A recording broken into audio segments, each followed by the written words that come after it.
on siin üks auto, mis tahab korralist hooldust. Sellest, mis on eriolukorraga muutunud, et korralised hooldused oleksid kõigi jaoks turvalised, räägib meile Toyota Amserv Järve esinduse järelteeninduse juht Mairo Romandi. Tere Mairo! Ma vaatan, et kohe kui mina siin autost väljusin, sa võtsid kuidagi instinktiivselt sammu tagasi. Et mis teil siin veel muutunud on? Muidu ma ju tuleksin esindusse sisse, tooksin võtmed kellegi kätte, kontakte oleksin mitmeid.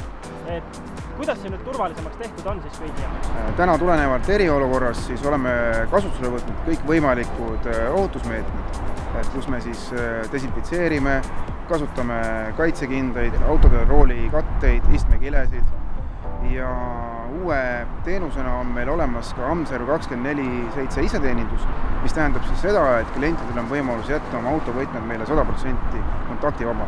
Ja seda siis mis iganes teenuse puhul, olgu siis hooldus, autopesu, rehvivahetus või ka teine ülevaatus. Aga ütleme, et mul on mingisuguseid spetsiifilisi juhiseid või palveid nendele inimestele, kes mu autoga tegelevad ja ma soovin tulla ja vahetult suhelda ja öelda, et vot minu autol ikkagi tahaks tegemist see ja pöörake tähelepanu vot tollele, et kuidas see turvalisemaks on tehtud kliendi ja teie jaoks?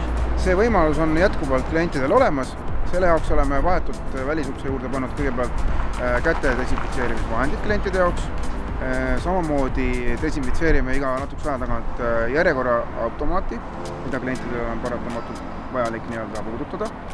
Ja samuti oleme paigaldanud klienditeenindajate ja klientide vahele klaasist siis nagu turvaklaasid, just selleks, et vähendada pisknakkusohtu. Aga ütleme, et käimas on mingisugune pikaajalisem hooldustöö või remonditöö.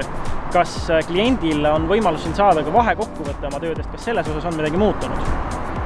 Tõepoolest, täna on saanud Toyota hoolduse täiesti võib öelda standardseks osaks juba Sitneo video, mis tähendab siis seda, et hoolduse jooksul, kui auto on üles tõstetud, siis tehnikud teevad auto video ja lisavad sinna omapoolsed kommentaarid siis auto pidurite ja veermiku seisukorrast.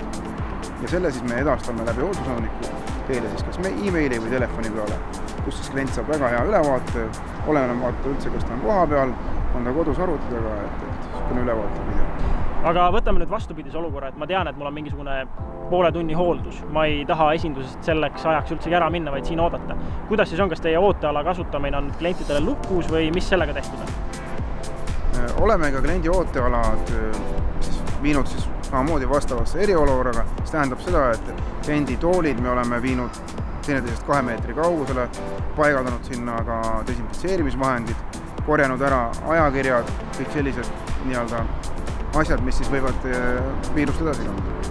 Ühesõnaga, te olete omalt poolt võtnud kasutusele erinevad meetmed nii klientide kui enda töötajate kaitseks. Kas sul oleks klientidele veel võib-olla jagada mingeid julgustavaid sõnu, nõuandeid?